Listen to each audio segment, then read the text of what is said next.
are scheduled for three 3-minute rounds. Let's meet the fighters. Introducing first, fighting out of the red corner with a record of 1 win and 1 defeat, representing Neo Shoot Academy, it's Blake French. And his opponent standing across the cage, fighting out of the blue corner with a record of 1 win and no defeats, representing Gracie Barra Derby, it's Jarrad Annabel.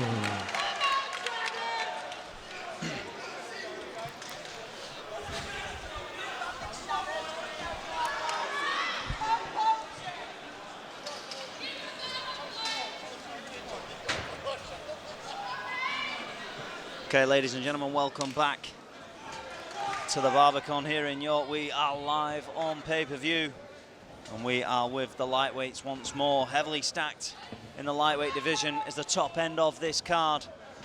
Blake French from Neo Shoot Academy, 1-1, taking on Jarrad Annabel from Gracie Barra Derby, looking to maintain that perfect amateur record, currently 1-0. So short, stocky versus tall and lean, so it'd be interesting just to see how this plays out in the early stages. Both just feeling each other out, Dan. Yeah, definitely. Quite a significant size difference, and this is the beauty of MMA. You know, you've got whoa, beautiful there. Missed with the right hand, but had his opponent off guard as he charges in. And you've got to think, from being from Gracie Barra, he's going to be well versed on the ground. I've seen this guy fight once before, and he really is well versed on the ground there. But you know, obviously, only being 1-0, it doesn't tell much of a story for Annabel. But you know, he came in like the bull that he's built like did French there when he saw the opportunity. Yeah, bull in a china shop is right. Swinging lefts and rights. Well, didn't manage to land anything, but he is in top position here, as you said, Dan. Quite comfortable is Jarrad on the floor. And at the moment, French unable to do anything here. He's wrapped up nice and tight. And you can just see Annabel start to climb with his leg, looking for that fence to walk up. Neil Hall's just having a look for any cage grabbing infringements and effectively looking to stand this up. Watch the right arm of French there. Annabel's looking to isolate that. He's grabbing the cage again, he needs to be. Jarrad now going up and round the head, never the best defense for the forearm across. There you go, breaks his grip. Body shots off the bottom from Jarrad. You've got to think the shorter, stockier man naturally carries more power, so you don't really want him to posture up and open up here. No, but Jarrad's not giving him the opportunity to sort of posture up and land anything of any real leather, other than short right hands he landed a few moments ago. And Jarrad just keeping a grip of him, and like you say, the French just trying to use sheer power to try and get out of the position. Picking his man up and trying to manhandle him, but every time he does, he slips into another grip. Jarrad not letting go right now. And Neil Hall will be having a look at this to see if the action has slowed, whether they will stand them up, because Jarrad's doing a great job of, and just as the 10-second hoot clacker goes. And he walks out, he could be looking for an omoplata or an armbar there. Straightened him out looking for the armbar now. Neil Hall, I think he would have, had he got the armbar, he may have stopped the contest there, just because Jarrad put his toes in the cage. You know, he did warn him, and then all of a sudden he rolled through for an armbar.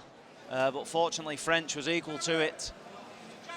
And Neil just having a word with Jarrad about telling him 3 times about trying to hook his toes in the fence. Yeah, I don't think his coach was too happy no, with that. No, his coach was saying that it was French that was grabbing the fence. But at the end of the day, Neil Hall is your referee and the man in charge. So there's no point arguing with it. We're through round 1 of a scheduled 3 here in the lightweight division. And unofficial scorecard here, at least in the commentary booth, has Blake French just leading. Just through top position alone, you know, nothing was really done from the bottom. Annabel, though, he looks like he could have burnt out those arms. You see his corner attending to him, just trying to shake that lactic acid out. He did a lot of squeezing and a lot of gripping. No, and it could play favour to French, this. Yeah, no, whilst I've not seen anything of Jarrad before, I don't know if his scope will be to take down French in this round. You've seen that he's quite comfortable off of his back. Generally, those kind of guys have a decent top game. Or will he try to keep it standing? He's got the range, but I mean, he's a round down. I mean, you don't want to be comfortable off your back against a guy with a base like French, though. Like, that's not gonna. That's gonna lead to a very boring long loss. Short and stocky, heavy hips. Bit of a clash of shins there. It's a wonderful feeling. And like you say, if French is going back to his corner at the end of round 1 and they said, well, that top game is winning us this fight. Yes, we're only a round 1 in, but you're shorter, you're stocky, his legs are closer than yours are to his. Get a takedown in the second round with 2 rounds in the books. And then barring anything of spectacular substance, he's won the fight going into the third. I want to see Jarrad maybe just let loose with his range on his hands a bit, because he's getting picked apart by kicks here, but he could easily just throw a counter jab or a cross even to those kicks. French is like leaning back and dropping his hands. Still in range for the counter shot, but you don't know how tired those arms are, you know, after the first round. Time off, we've got a glove malfunction here. His hand just come out of the glove, only a brief one. But like I said, they both seem quite content to trade single shots, and it's not just single strikes, single kicks, and each fight seems equal to them. They're well out of the way.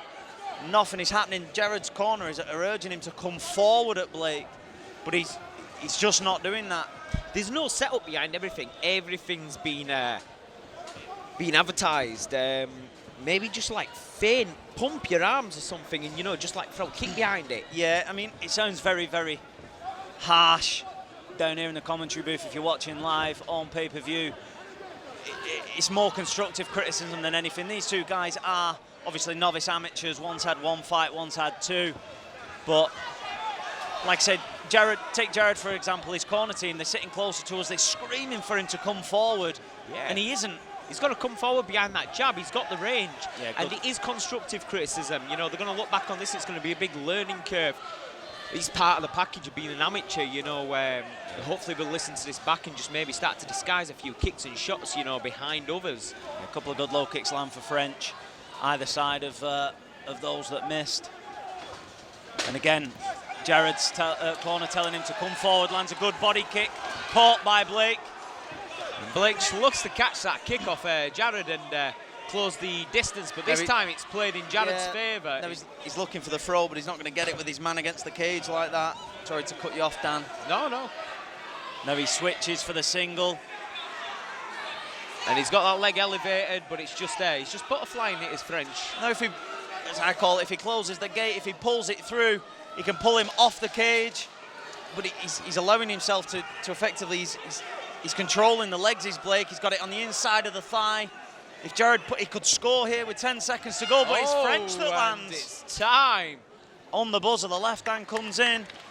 Now, if he'd have pulled it just on his right hip, pushed his opponent round, he could have got the single, if only briefly, and Blake popped back to his feet. He's scoring points in, and otherwise, well, I'll be honest, thinking back, I don't even know who to score that round 2.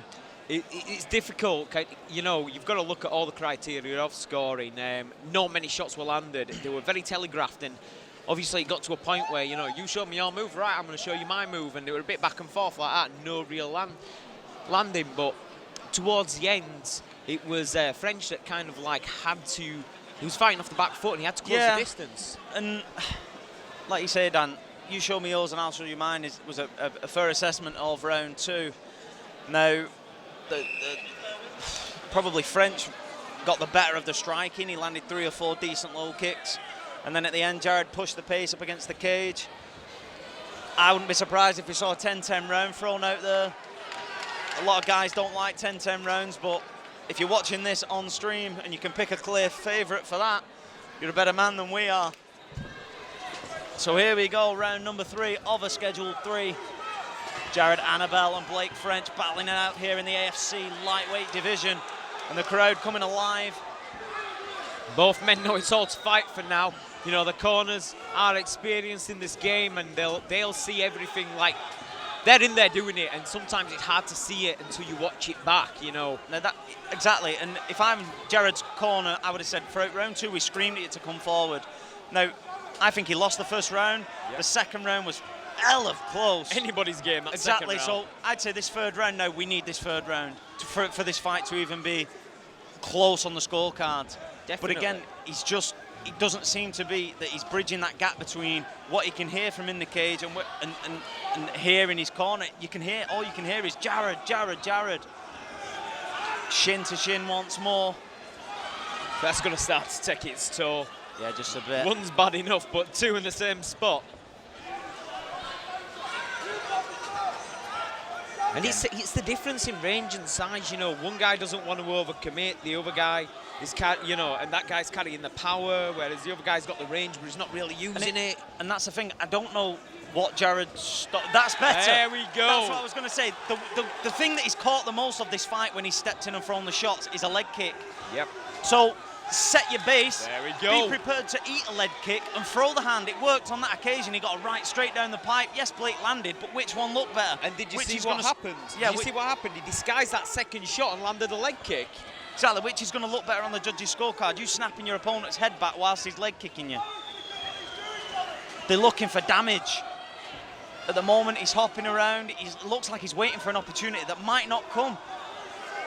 You know, one guy's got to grab it by the horns here and really going for the kill. And you can see Jarrad setting that right hand up. He's letting his hands go for once. Not as much I'd like to see, but yeah. No, I don't think this is a bad game plan from Blake. I mean, he's a shorter guy. Every punch he's thrown throughout this entire fight has come up short.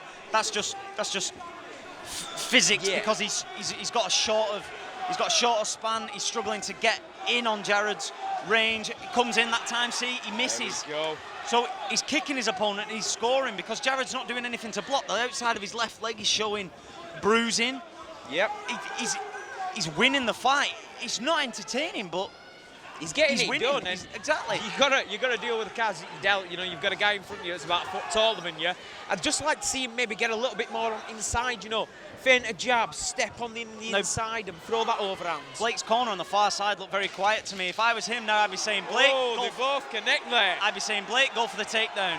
Just push the pace in the last 10 seconds. Take it out of the judges. Well, sorry, take it out of the judges' hands, but you know what I mean. Just give him something to think about. And again, a close round 3.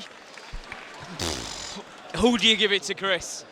Any guess is as good as ours at this stage. I mean, I give Blake round 1, and even that was just on a sliver of action that we saw round 2 and 3. Yeah, close. Based on top position round 1 there. I wouldn't be surprised. I mean, for me, I think a Blake French has probably done enough. Wouldn't be surprised with a majority decision or even a split decision, depending on how each of our 3 judges saw that one. But like I said, both guys can take something from this contest. Both very new to the sport, and they will grow and develop as fighters. So the judges will score this. They will render their decision, pass it along to our MC, who will make this one official. Ladies and gentlemen, your appreciation, please, for both fighters in the cage. And so, after 3 rounds of action, we head to the judges' scorecards, where we have a split draw, ladies and gentlemen.